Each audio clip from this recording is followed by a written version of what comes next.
Well, thank you for tuning into the Zelos Podcast. I'm your host, Rocky Snyder. This week, Reggie Stephens is in the house with me. Reggie used to play for the New York Giants, originally from kind of Louisiana and then Santa Cruz. Now he's back to our neighborhood and doing a whole bunch of good for our community. But before we get underway, remember you can go to my website, rockysnyder.com, for continuing education, in-person courses coming up, as well as online courses that you can take. Whether you're an athletic trainer, physical therapist, strength coach, personal trainer, heck, if you're a chiropractor in California, we've got continuing education for you. Plus podcast archives. This is, by the way, the 250th episode of the Zelos Podcast, so I'm glad to have Reggie on here. And now just let's hear from our sponsors. This episode of the Zelos Podcast is sponsored by Kinetic IQ, where intelligence meets motion.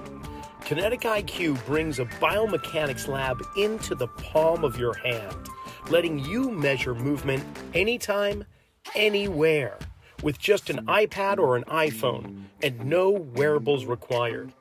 I've been using Kinetic IQ's markerless motion capture in my own practice, and whether you're screening athletes, analyzing posture and gait mechanics, optimizing performance, or guiding return to play, it helps practitioners like us save time, capture more objective data, and make instant actionable decisions. So to learn more about how Kinetic IQ is shaping the future of intelligent movement, visit them at kinetikiq.com. That's KINETIKIQ.com. You know, I can't tell you how thrilled I am to have Metabolic Elite be one of the sponsors of the Zelos Podcast. You know what makes Metabolic Elite different is their commitment to real results. I've seen a lot of supplements and performance enhancement things over the years, but they pair clinical experience with innovation, like Lipitab, their proprietary solid-state liposomal delivery system. It's a chewable format which enhances absorption like nutrients like BPC 157 and synapses. They're delivered more efficiently in the body, supporting recovery, focus, cognitive health. Their formulas go beyond the basics, solving performance health challenges at the system level. Every product is tested for quality, it's backed by research, it's trusted by athletes and clinicians alike. So learn more at metabolicelite.co. Be sure to follow us on Instagram at Rocky_Snyder. And tell a few friends about this podcast. Click subscribe, let them do the same. Enjoy the show. Oh, Reggie, first, thanks for coming on Zelos Podcast. You know, we were able to meet in person a couple of weeks ago at the Women's Coaching Alliance event that happened in San Carlos. It was really great to sit down and chat with you, but little did I know we're living in the same town. So this is good to have you on. We're going to have a great conversation. Yeah, man.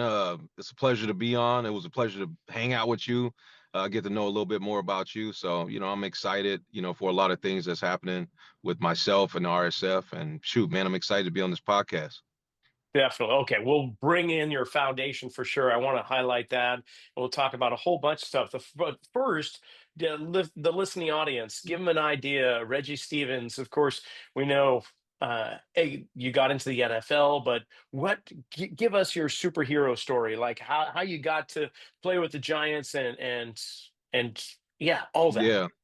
Yeah, it was I'm originally from Shreveport, Louisiana, moved here in 1990. I think it was like right after the earthquake, because I remember coming here and the downtown was kind of broken up, and I was like, man, what's going on? My uncle had lived here in the early 80s. He took me on the wharf. I didn't like that because it was like, hey, this don't seem sturdy, man. Like it seemed like we're gonna fall right in the water. But yeah, it was the summer, and the summer led to a lot of things for where I'm at today. I was on my bicycle riding over there, and I saw some kids playing. They're playing football, and they were right in the football training and training camp. I remember one of the kids, Donald Keller, came over and he was like, hey man, you want to play? I was like, I just moved here, so I'm gonna go home and ask my mom and my dad, can I play? And the next day I was there. I didn't even have cleats. I was in running shoes. I had some Bo Jackson cross trainers, and I was running. Yeah, it was pretty cool. And I messed them up too, man. They were fresh out the box, got grass stains all on them. I was super upset about that, but I was happy to be around some people in Santa Cruz that I never knew, and I just had met them. So that transition led to me hanging out with a lot of the kids in the summer. And then obviously school starts, and then everyone knows me because I'm already on the football team. And and the funny thing is everyone in Louisiana called me Dwayne, Dwayne Stevens. And then my real name is Reginald. And I remember Miss Menace, my teacher at Santa Cruz High School, when she was taking roll, she was like, "Is Reginald here?" I'm like, "Well," I raised my hand. She goes, "You mind if I call you Reggie?" And then from there on, I was Reggie Stevens. And Really? yeah, yeah, and they would call my mom. The school or friends would call, and she'd be like, "Don't know Reggie live here." It was funny. Why you tell those people your name is Reggie? I was like, "Oh no, mom, it is what it is." And the next thing you know, it's like I had this different name when I moved. So when Santa Cruz High did three sports, basketball, football, track, was on a CCS finalist team, that went 10-0 with some other guys that played in the NFL, Brendan Amadejio, and then I went to college with Jermaine Robinson to Rutgers Division I school. And then from there, I went to Cabrillo. The reason I went to Cabrillo, didn't have the grades. I had like pretty much every school recruiting me, UCLA, USC, all of them. Didn't have the grades. Went there, played for Coach Cox. Went to school 3 years at Cabrillo. First year, I gray shirted. Gray shirt is when you take 11 units and you're not a full-time student. You take 12 units, your clock starts.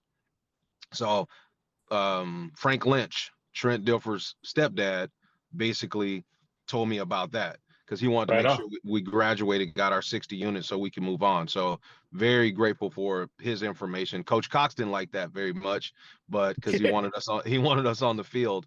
And then from there, I got a full ride scholarship to Rutgers University, where Terry Shea was the head coach, a West Coast guy, coached at Cal, coached at San Jose State, brought in a bunch of junior college players. Went there. I was a Homer Hazel MVP in 2 years. Played in the East West Shrine game.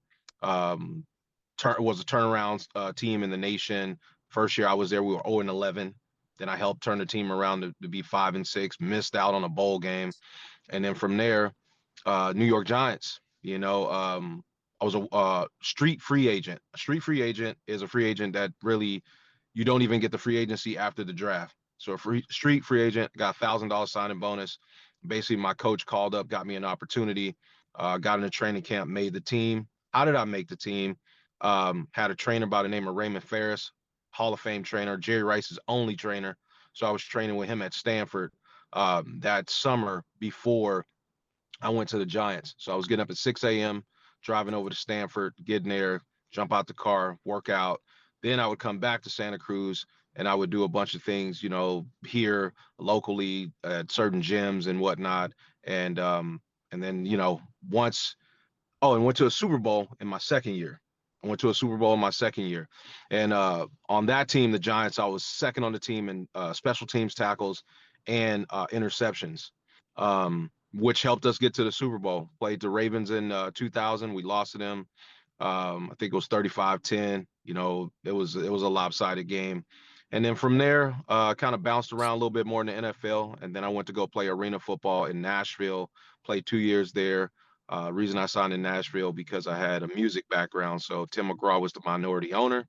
So I was like, hey, man, I'm going to go over here and see if I can get a record deal later on. And sure enough, that's what I was able to do. After I played 2 years arena, I got a record deal with You David Huff and moved to Los Angeles and did that for a while. And I still kind of work in the music industry. And then now that led me to coming back to Santa Cruz, coaching for 14 years, Scotts Valley, now at Soquel, and running my nonprofit that I've been running since 2018.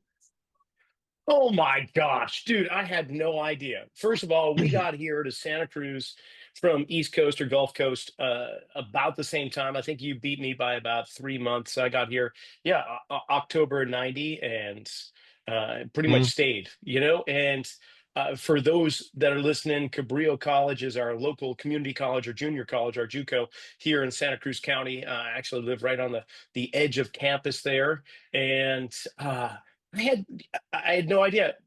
We've had so many athletes do quite well out of Santa Cruz. Trent Dilfer, of Mhm. course. Wait, was Trent He was in the on Super that Bowl. team? Yeah. And You Brendan you got and Femi Amadejio, they were both on the Ravens. And then I was on the no. Giants. We had three people from Santa Cruz in the Super Bowl at one time. And it That's was like right. the most craziest thing. And I remember the press on it wasn't even that much. And I was just like, No. do you know how crazy this is that we're three people from two from Santa Cruz High School and one from Aptos is in the Super Bowl. That And is crazy. yeah, and it wasn't, it just I don't even know if anybody was covering it, but I just know it wasn't as dramatic as it should have been because that don't happen. That doesn't happen a lot. No. I don't know if it's ever happened. Maybe we were the first ones to ever do that. I don't know. I would have to check the history books. I just remember I got covered a lot more in Shreveport, Louisiana, where I was from, because that was a big deal. I'm from a small little town. They Yeah. blew it up. And I always look at press as, there's going to be some other kid, male, female athlete that in 10 years, 20 years, that might be in a situation like that. So, especially coming out of small town like Santa Cruz, it's a big deal.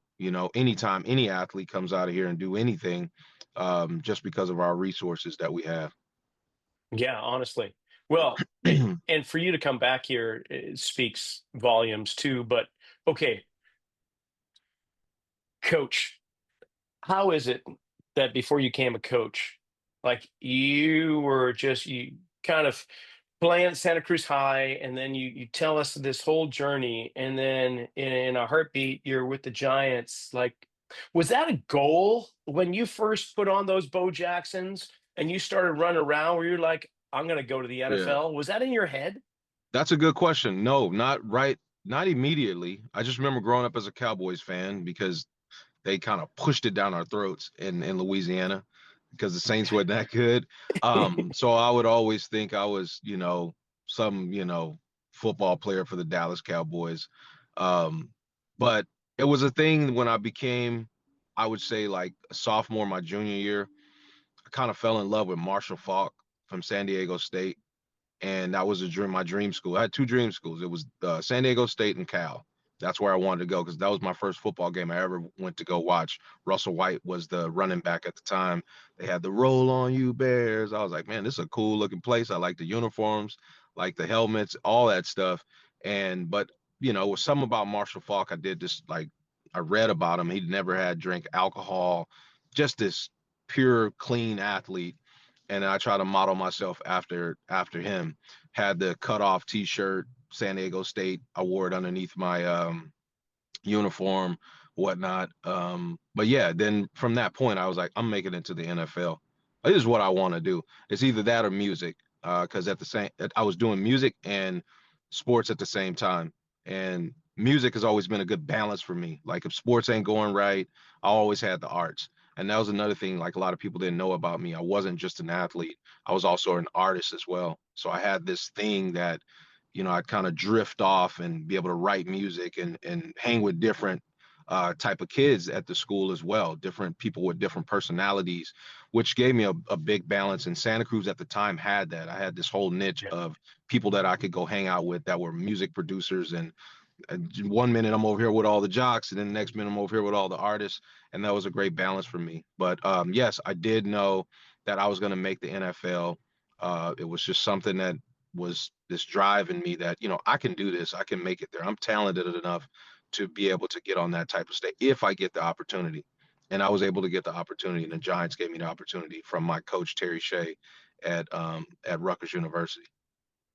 Right on. Okay, so for a lot of guys, that's their dream in life is to make it to the NFL. Never mind the Super Bowl, which you also did, but you know, when you reach those goals that you aspired and you worked hard, you visualized, you did everything you could to reach that.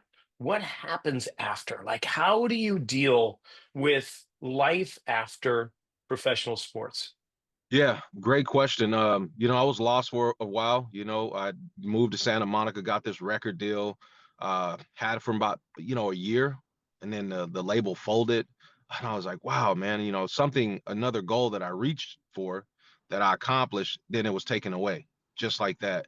And I felt like the NFL was taken away a little bit short for me just because of injuries. Is something that I couldn't control. and I gave it my best. I did it as long as I could do it, 6 years total of playing professional football. And after that, I just couldn't do it anymore because my body wouldn't allow me to do it. Then the music thing, something that I was working towards, it all presented itself. And I was like, wow, this is cool. I like this transition. And then that was taken away. And then I had to reinvent myself again. And then I said, you know what? I'm going to try coaching. Louis Walters from Scotts Valley gave me a coaching opportunity, and that literally opened up the door for everything. For the nonprofit, even music I was still doing. I do music with one of my best friends, Jason Williams from Ribsy's Nickel. We got another record deal, so I ended up getting another record deal for Cruisematic.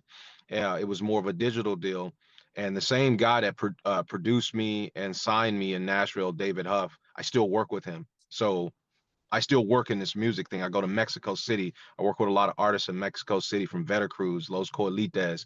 So my life is everything that I wanted it to be, but there was this gap of 2 years that it was really, really, really bad, really, really low. Like, where I'm gonna go, how I'm gonna do this. Um, it was basically rock bottom. And I remember I would go to Aptos and walk the stairs every day, like every day, walk 25 stairs and just think. Sea Cliff Stairs, Sea right at the Cliff, beach there. and just That's think. 150 wooden stairs that go from the beach up to the cliff. It's pretty Yeah, brutal. It's a good workout. yeah. And I was so like at the bottom to where I was like, I have to figure this out. I moved back to Santa Cruz. My two kids were here. They were athletes. I needed to show up as a father for them because I had this life that was just like on the road all the time. And then all of a sudden I was like, I'm back here, got to provide for them. It was a lot, as a ex-athlete, people looking up to you. And then I'm like, how do I reinvent myself? And literally coming back here. And the thing is, before I came back here, because I'm a big spiritual person, I saw 831 everywhere when I was living in LA. Everywhere I turned, wake up 831. It's 831, 831. And I'm like, I guess that's telling me to go back to Santa Cruz. And That's literally, our area code. Yeah. yeah, and literally it was the best thing that I probably ever did, because where I sit now, um, with everything that's happened and everything I've seen and still happening and still growing, and the support of the people that I have around me, um, has been amazing. So I would tell any person that retires, that's searching for something, it's in you, but it's right there. And that was the thing. I was searching for something that I didn't think was there, and it was there the whole time. And it was me, Reggie Stephens, RSF, sports, art, education, culture. And within that, I went back to school. I got my degree from Rutgers, got my bachelor's there. And then, and coming back to my mentor, Raymond Ferris, pushed me to go get my master's. Just got my master's in sports management from Utah State. And literally that whole thing was fly to Utah, then fly to Baltimore to get an award, a vision award, because I have a partnership with Morgan State through the nonprofit. And that weekend, I just kind of reflected on like, wow, I would have never thought I'd have a master's. I would never thought I'd have a partnership with a university. And it happened that way for me. Um, so that's kind of like when I look at the situation of just never giving up, and it happened for me. So I that's love how we got that. here. Yeah. Okay. I love kind of exploring bottoms.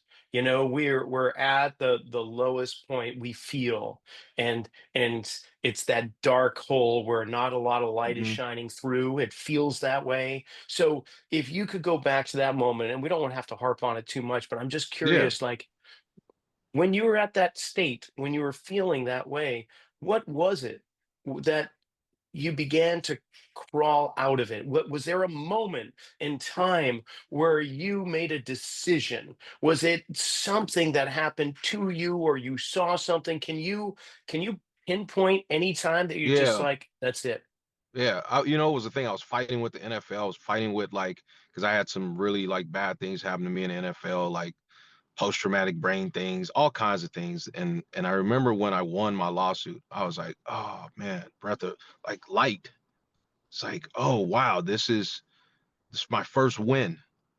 But actually it wasn't my first win, but it was my first win after football. And I was Mm. like, this is all I need right here. This little breathing, this little crease to kind of go boom. And I got that, but I prayed, very spiritual person.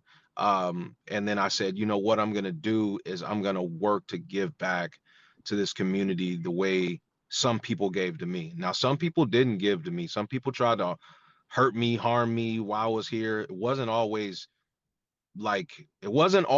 perfect. I can tell you that.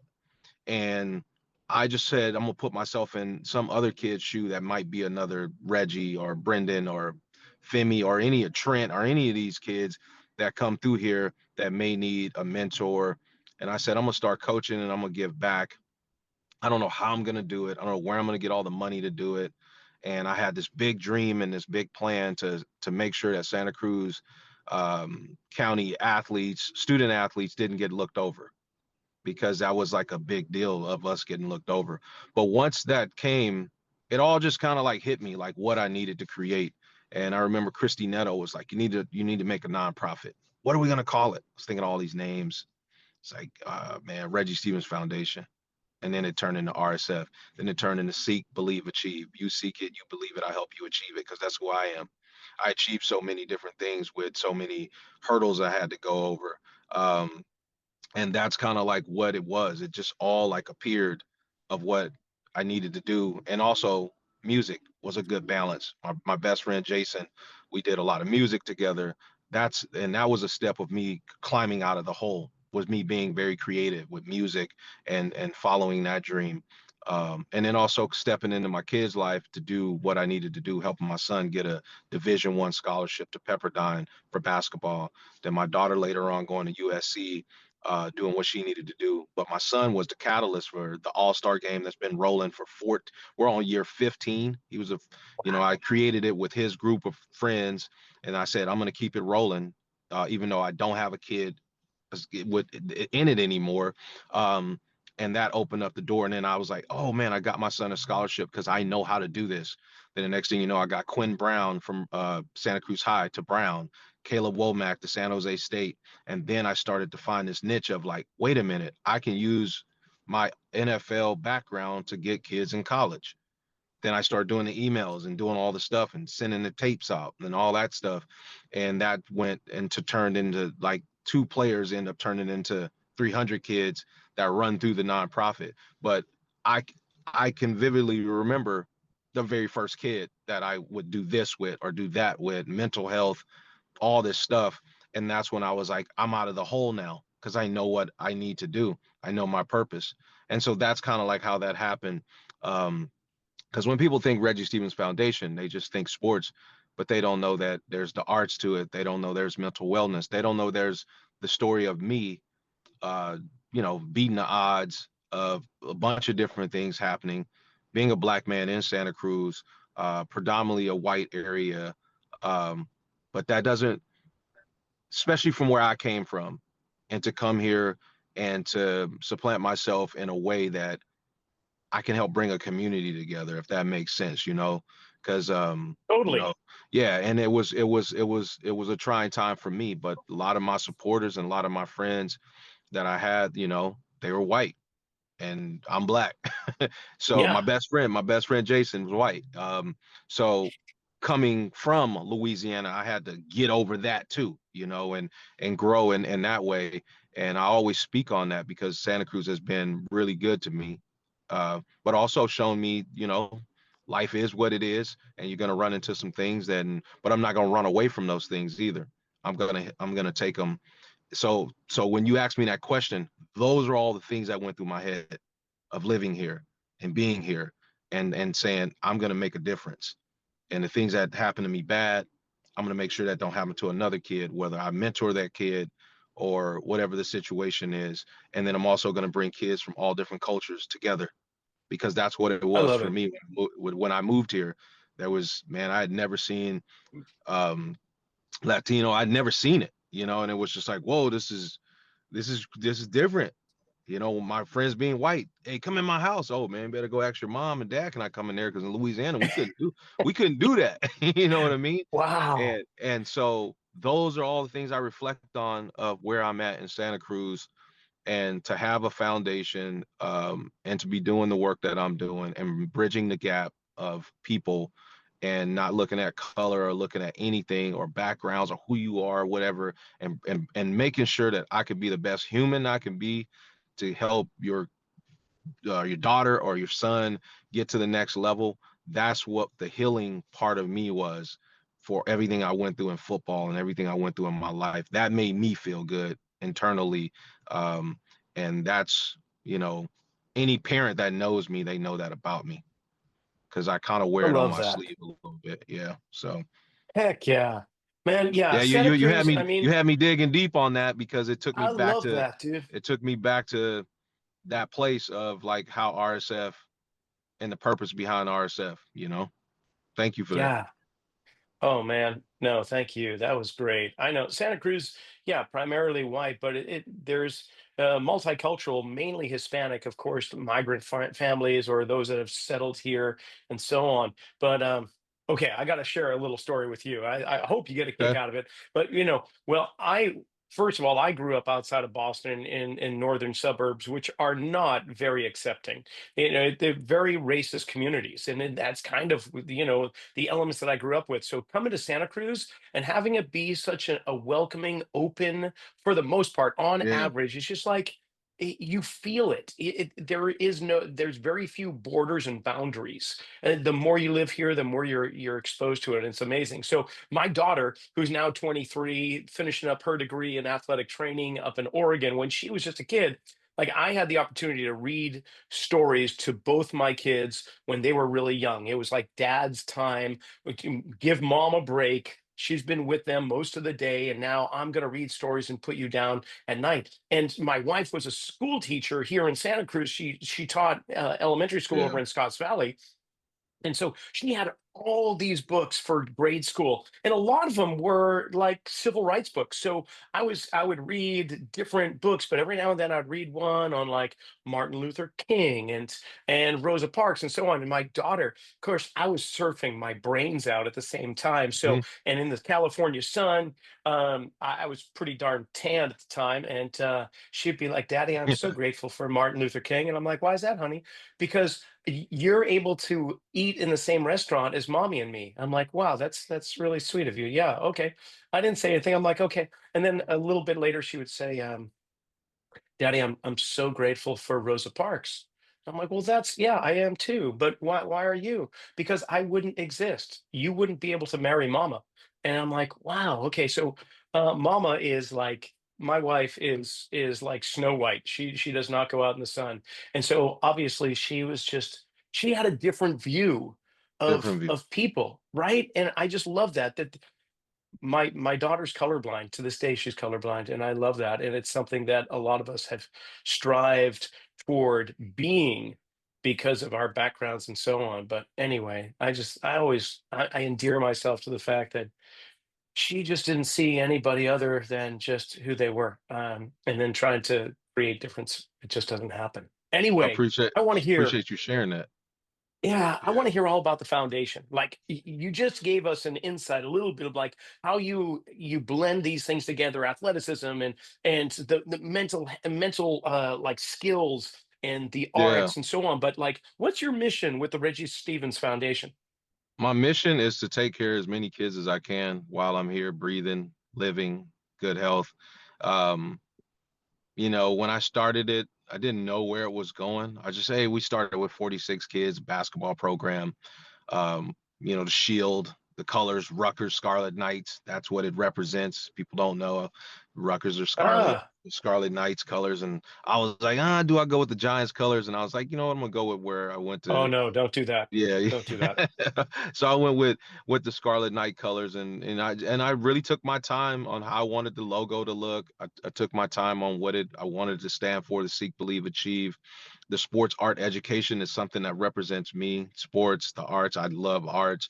The education. I went back to school, and then the culture side of it is, me going to Mexico City every year, doing performances, music, trying to, blend cultures and music and whatnot. And then I try to bring that back to Santa Cruz in a way of some kids that have never even left. Some kids never been on a plane, which that Yeah. leads me to Morgan State, where I take kids on HBCU tours. So I have something for everybody. in RSF, it's something for everybody, every culture, every, whether you're male, female. The biggest thing that today that I think we've done is that girls all-star game. I think we were the first one on Northern California to do flag. Santa Cruz versus Monterey. Santa Cruz won 13-7.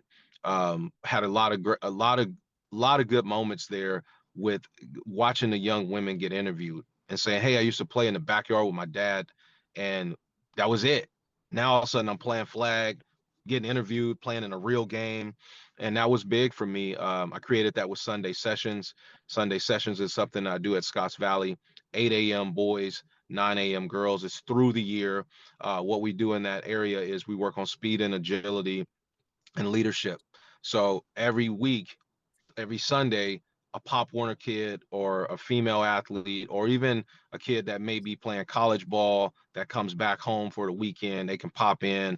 But they have to run the first 15 minutes of the warm up. That's the leadership. Had this girl by the name of Sid Lally that went to Scotts Valley, now goes to Santa Cruz High School. She used to come in the summers with all the boys. And I go, I'm going to create your own space. And I created the space. And now that space has grown to be really, really big. And now we have these freshmen coming in, and now she's mentoring the freshmen. And it's a big deal for freshmen to come to us, because now when they get ready to go to high school, similar to me in that summer, I have this relationship. Now when I go step on the campus, I'm not looking around like, what's going on? And everything in my life, I've just taken a little page out of it and go, oh, I was helped this way, I was helped this way and that way. And that's how we created this foundation. And some of the things that, I've accomplished lately, I was like top 50 Santa Cruzian. I was like, I don't know who voted me in, but from Good Times, but I really appreciate it, because I don't do things really for awards, but just to be noticed by Good Times. But the thing that was dear to me and got me really emotional, I was there on the front page with my mentor, Tony Hill.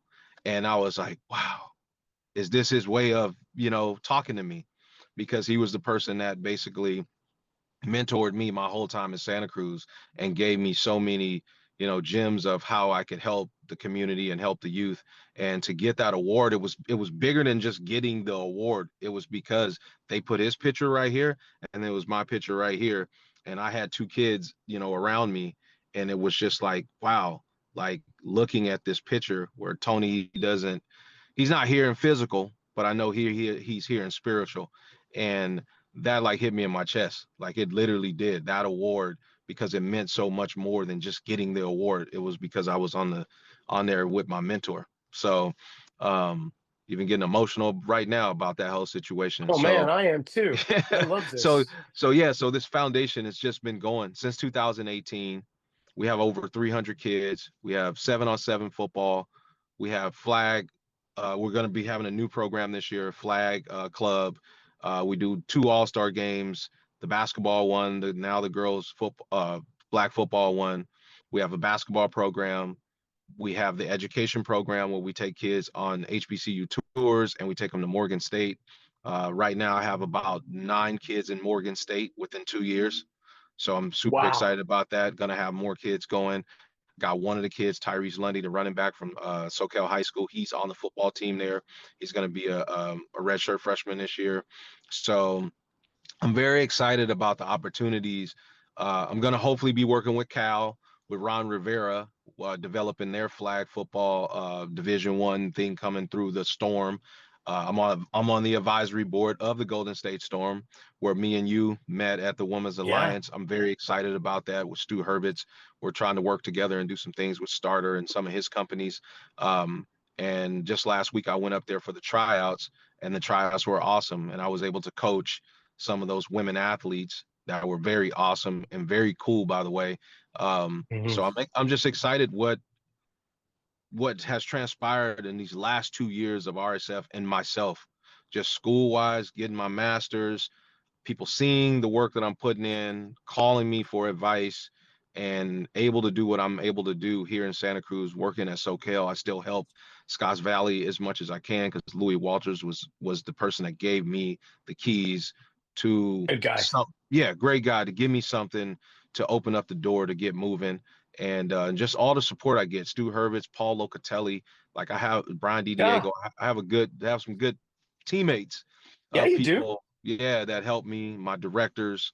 Um, so yeah, that's a little bit about RSF and where we're going. And I would say what I would like to see is us be a big staple in women's sports, especially flag football. Like I feel like I have my niche with that. Like I feel like we could create a whole bunch of more opportunities for women getting scholarships out of this area to move on to help pay for their education in a different I sport. think, well, with the Olympics coming up next year and flag Mhm. football, women's flag football being one of the events, I think that's just going to, now, that can't hurt.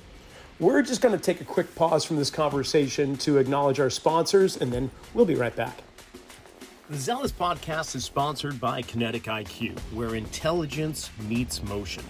Kinetic IQ brings a biomechanics lab into the palm of your hand, letting you measure movement anytime, anywhere with just an iPad or iPhone. No wearables required. I've been using Kinetic IQ in my own practice, and whether you're screening athletes, optimizing performance, or guiding return to play, it helps practitioners like us save time, capture more objective data, and make instant actionable decisions. So to learn more about how Kinetic IQ is shaping the future of intelligent movement, visit kinetikiq.com. That's KINETIKIQ.com. At the forefront of Metabolic Elite is Jim Lavelle, internationally recognized clinical pharmacist, a chief science officer at Lifetime, and the co-chair for the American Academy of Anti-Aging Medicine. He's got over 4 decades of experience and has guided Olympic athletes, professional teams, and leading health institutions. You know what makes Metabolic Elite different is their commitment to real results. Like Lipitab, their proprietary solid-state liposomal delivery system. It's a chewable format which enhances absorption like nutrients like BPC 157 and synapses. They're delivered more efficiently in the body, supporting recovery, focus, cognitive health. Their formulas go beyond the basics, solving performance health challenges at the system level. Every product is tested for quality, it's backed by research, it's trusted by athletes and clinicians alike. Man, I'm just, there's so many things rolling through my head now. First of all, we've only met just recently, but I got to say, my love for you is just knows no borders. No, it's just the more you tell me about yourself, the more I love what you're doing and the person that you have become, the man you've grown into, and the things that you're doing for our community and basically for the world. Because you don't know where these kids are going to end up and the influence that they have on people, Mhm. which will just domino effect. It's just remarkable. Stu Hurwitz and I, we've been nearest and dearest friends. Like he's one of my best friends. He was the one that moved out here with me to Santa Cruz, Yeah. and we were roommates, 35 years ago or whatever. And it's so great to see. Here we are. Fast forward to today, the interconnected networks that are out there. I mean, just the fact you really helped to rebuild that Scotts Valley football program into a really strong team. And now you're not only spending some time there, but you're with Soquel High football, which they did remarkably well last season. And of course, head coach Dwight Lowery, another NFL player with the Yeah. Chargers. So, I mean, that to have a high school on a small coastal town in Central California known for surfing, not for football, but to have two former NFL players be on your coaching staff, the kids must just, I mean, they must look at you in ways that you probably you don't even know about. But for them to look up to you guys and to listen to every word, that's some powerful stuff, man. Just Yeah, something it's else. yeah, me and Dwight have known each other for a long time, and yeah, I almost went over there earlier, but I had, this thing with a couple kids, the Ringo kids at Scotts Valley that I said, hey, I'm gonna ride it out until you graduate. because I'm loyal to kids too. Like I'm just not gonna up and leave you. And the time was for me to move on because I had spent so many years there at Scotts Valley, and I did want to like work with Dwight and help him because I come from a foundation kind of background, and I'm a coach, but there's these other things that I do that I know I could assist and help him with to help him have even more stability over there with his foundation of building that program to even bigger things than just Soquel football. There's other sports over there too as well that I know Dwight want to see everything elevates, not just the football program. And he's so detailed in his work and what he do. The coaching staff's great. The kids are great that want to play football. That's where they go. And it's like Santa Cruz High. It's a basketball school, or certain schools a baseball school. Yeah. And if you're Soquel is water polo.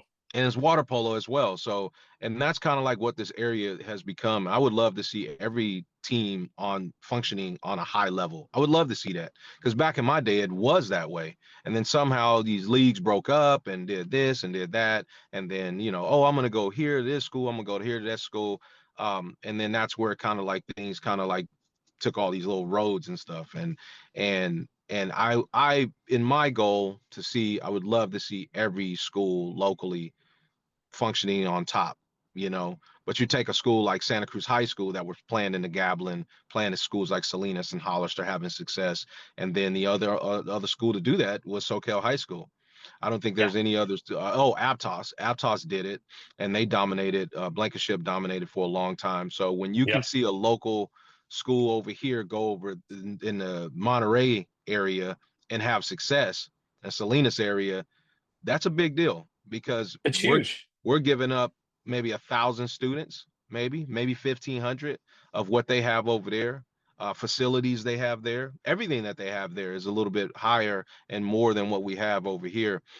So then coaches have to really dig in, and when you're at that level, that means you're really, really honing in, and the kids are focused on what they want to do in building a program. So to me, it's just like I want to be a part of that. I would love to be, be the underdog and go knock off the top dog because that's what I was and that's what Dwight Yeah. was.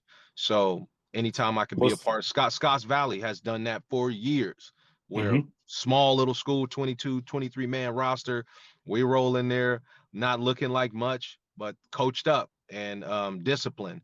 And I got a kick out of that, and that helped me become a really good coach. Coached at Cabrillo too for 3 years, had a great experience there under Darren Arbet. Um, but yeah, I just in this area, like the one thing that I don't want people to get caught up on is like, oh yeah, you might coach at Soquel or Scotts Valley, whatever. No, I'm here for the community because if a kid from Harbor, PV, whatever, go on and have success, and I was able to help that kid, it's not about me. It's about that kid needed that extra boost. You know what I mean? That kid needed that phone call, that email, that I could actually do.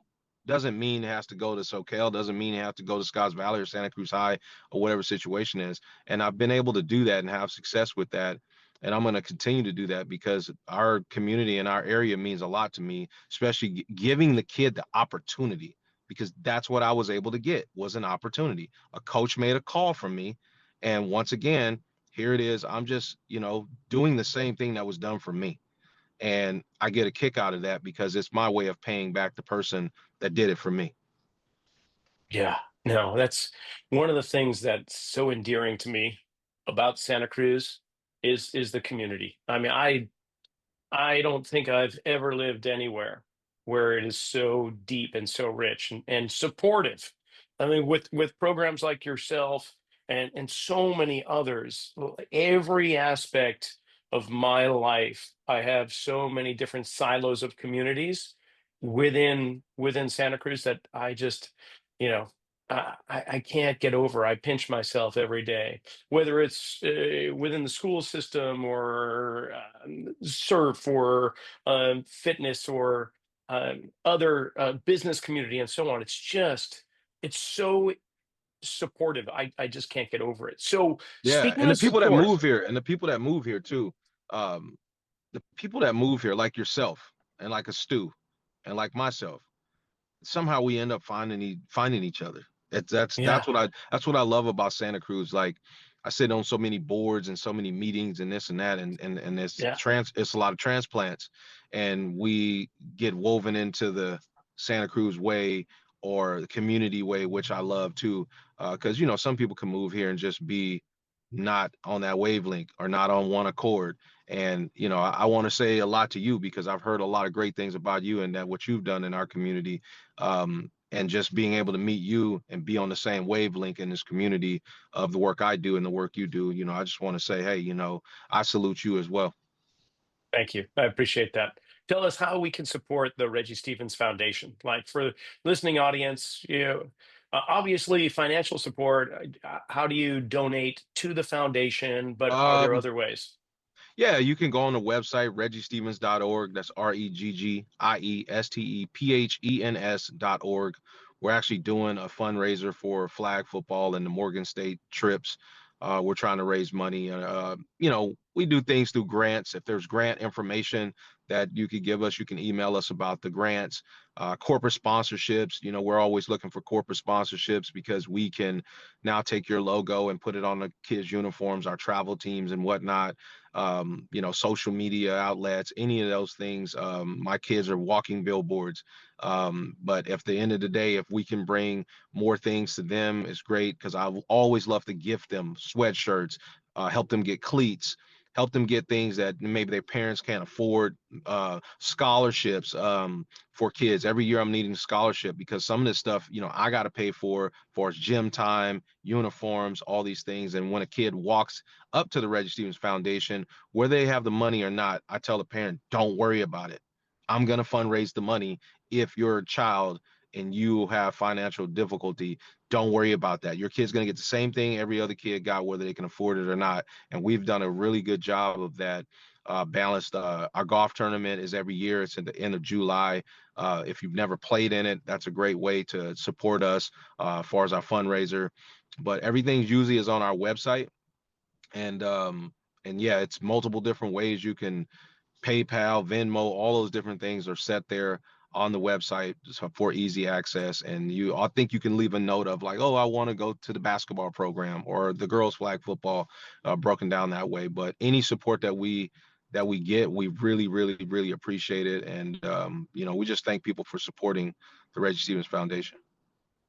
Okay, so the golf tournament in the summertime, is that at Pasatiempo? No, we do it at Spring Hills in Watsonville.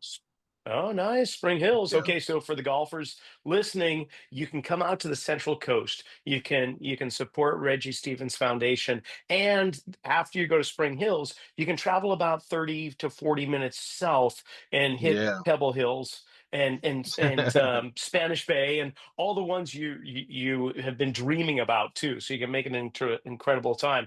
Okay, Yeah. what about this, Reggie? Instagram and wait, we didn't even cover your music, dude. What about Yeah. like with style of music? Like where are you on? You must be having some stuff on Yeah. Spotify. And the fact that you Spotify. played with Ribsy's Nichols, I Yeah. had no idea. That's awesome. Yeah, I pop in there every now and then. I have a bunch of different music. I have the stuff I do in Mexico City. It's just my name on Spotify. I did a song called Black Man in Mexico. Wrote the song about my experience in Mexico City, like how they treated me. So the next time I went back, I had a song for them.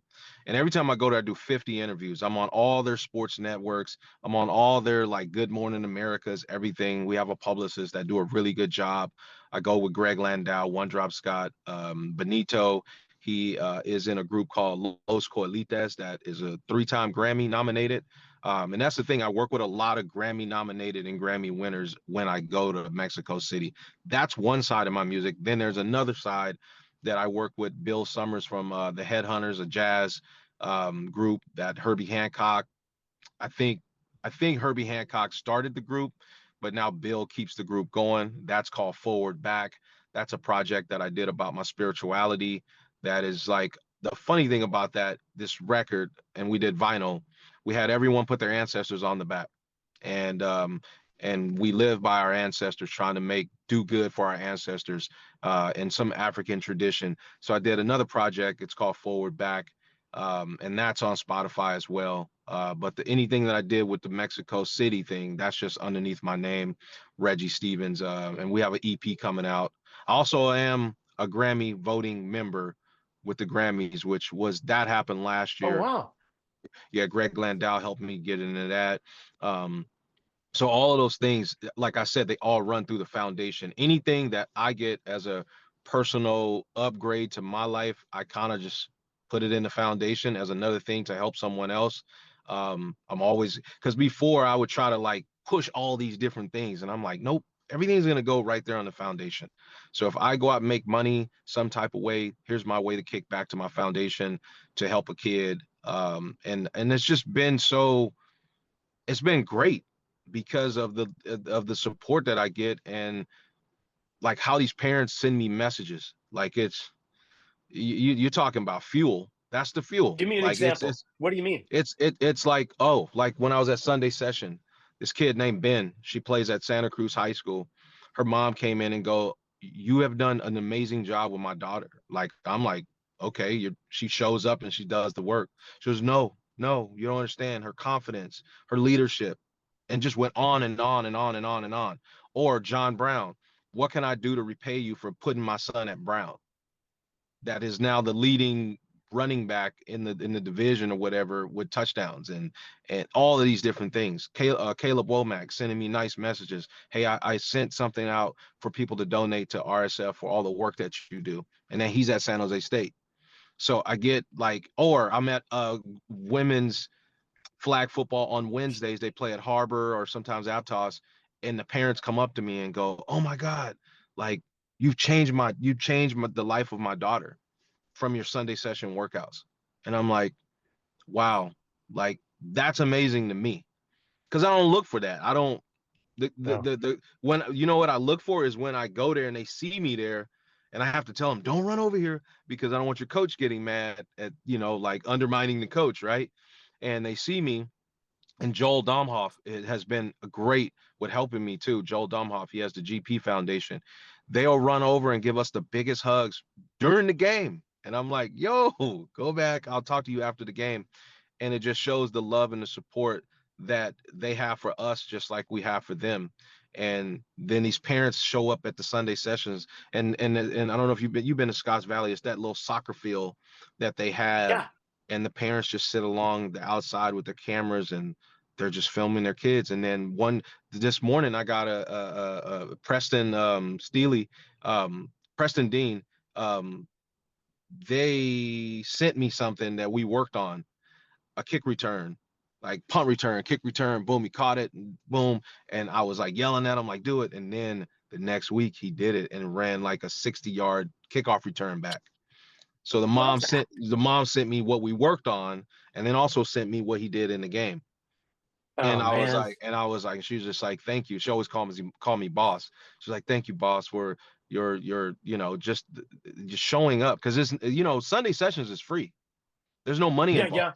There's no money involved, and I try to do everything with no money involved. That's why I fundraise and I do all these different things for these kids, so it's not about money.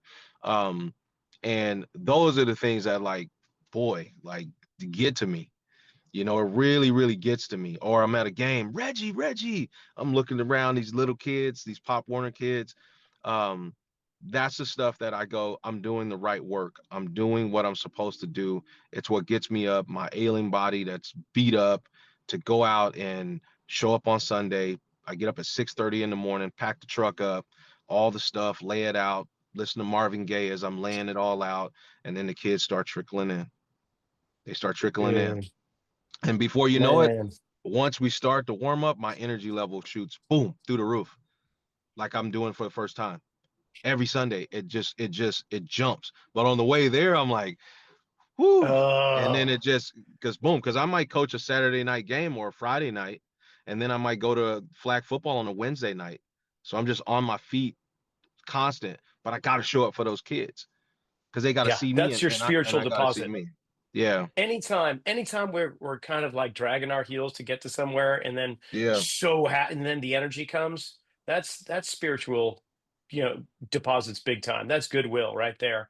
Yeah. And man, it's so cool. And again, for like the listening audience, if you're wondering, Santa Cruz, we are on the northern cusp of Monterey Bay, and we're bordered inland by the Santa Cruz Mountains. On the other side is the $1 trillion economy of Silicon Valley, which Yeah. you and I have seen erupt over the last 30 years Yeah. here, to the point where I want to bring that up because a lot of the families you're talking about are the local families that may not commute over the hill for those high paying jobs, but nonetheless that wealth has been a tsunami over the mountains into Santa Cruz, and has it made it very, very challenging for the average person to figure out how to afford to stay in the community and how to raise kids. So it's not like there's a whole bunch of affluent young people in our community. There are there, but I think a high majority of the kids that you're talking about, these are the families that mom and dad are working their tail feathers off so that they can provide for their family. And it doesn't, because of the high cost of living where we live here, it doesn't afford for a lot of things. So, Yes. the stuff that you're doing, man, is so needed. It's so desperately needed. I can't impress upon it enough. I mean, so you're one of our I appreciate superheroes, it. brother. You really I'm are. having fun. But I didn't make it up. It was Santa Cruz community. There was a handful of people that helped me to Yeah, be able to be the person I am today, and show me love and show me support from all different backgrounds of people, to give me that I could trust. And then I said, I want to be something that the community could trust and the kids can trust. So it was passed down. I don't know which one of these next kids that came through my foundation is going to do the work that I'm going to do. I believe it'll be somebody, though. I yeah. believe it. I believe it will, just from me showing up and showing them, this is important. And that's what was shown to me. And then next thing you know, I'm doing it. So I would love to thank you. Thank you for having me on. Uh, Anytime I could be on a podcast, tell my story. It gets me closer to people that don't know about the Reggie Stephens Foundation or myself. So I'm just very grateful for the opportunity to be here to speak with you this morning. I just want to say thank Brother, it's my joy. I'd love to be part of your army of support. So if you've got any kind of silent auctions going on, you can hit me up anytime for that. Or if you need you. me to Okay, come over to the field with you and Dwight or whatever, I'm around, man. You just perfect. let Yeah, me I'm know gonna how definitely I be can hitting you up. support you. I'm gonna Okay. definitely hit you Well, up. I know you got a full day ahead of you, so I'm going to let you go. This has been a great conversation, but we'll stay in touch, obviously, and feel out how we can continue to do what we're both doing and support this community. All right, thank you. Have a blessed day. Now, that was a great conversation. I really appreciate Reggie for coming on, and I just can't thank him enough. I'm looking forward to doing some work with him in the future, and it's always great to meet a colleague who turns into a friend, and I'm sure you're going to do the same this week. Until next Monday, go out there and make it a good one. Here's a little bit of words from our sponsors one more time. Remember to check out metabolicelite.co. Check out all the products they have on their website. Synapsin Pro is something I've been using to help stay focused without having to over-caffeinate myself. It keeps me in the zone so I can just really hone in on the things I need to achieve without feeling like, man, I gotta reach for an energy drink every 5 minutes. Metabolicelite.co. And don't forget, Kinetic IQ. They've got markerless motion capture for morons like me. I can use their product with my iPhone or my iPad. I can look at posture analysis, movement analysis of any exercise, gait analysis. It gives me everything I could possibly want when tracking people's movements. So, check out kineticiq.com.